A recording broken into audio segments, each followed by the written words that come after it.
আসসালামু আলাইকুম। আজকে বৃষ্টির দিনে নিয়ে আসলাম আমাদের পেঁপে বাগানে।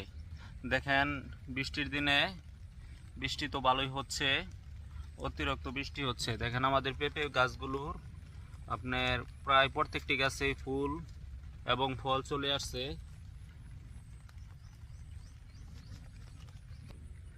আগের বার কিন্তু শুধুমাত্র ড্রেন ব্যবস্থার কারণে আমাদের অনেক গাছ মারা গিয়েছিল।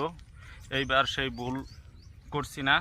দেখেন, বৃষ্টির আগেই ড্রেন ব্যবস্থা ভালো করে রেখেছি, যাতে গাছের গোড়ায় কোনো অবস্থাতেই পানি না বাজে।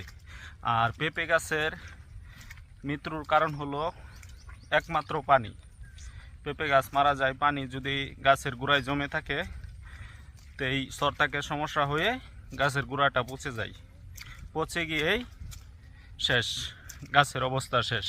আপনাদের যাদের পেঁপে বাগান আছে তারা চেষ্টা করবেন যেহেতু কোনো অবস্থায় গাছের গোড়ায় পানি জমে না থাকে, আর ড্রেন ব্যবস্থা ভালো রাখার জন্য এরকম ড্রেন ব্যবস্থা রাখবেন, তাহলে আশা করি কোনো গাছ ক্ষতি হবে না। ড্রেন ব্যবস্থা ভালো রাখার চেষ্টা করবেন। এর আগের বার কিন্তু এখানেও একটি বড় গাছ ছিল, সেটিও মারা গিয়েছিল। তারপরে এই ছোটো গাছটি লাগানো হয়েছে, কিন্তু ওইটার সাথে কোনো অবস্থাতেই পাল্লা দিয়ে উঠবে না। এই জন্য আমি বলি ড্রেন ব্যবস্থা ভালো রাখবেন। দেখেন, অলরেডি একটা গাছে মোটামুটি ভালো ফল হয়েছে। ছোটো গাছ, বাবু জাতের পেঁপে গাছ এটি। আশা করি সকলে বুঝতে পারছেন। আসসালামু আলাইকুম।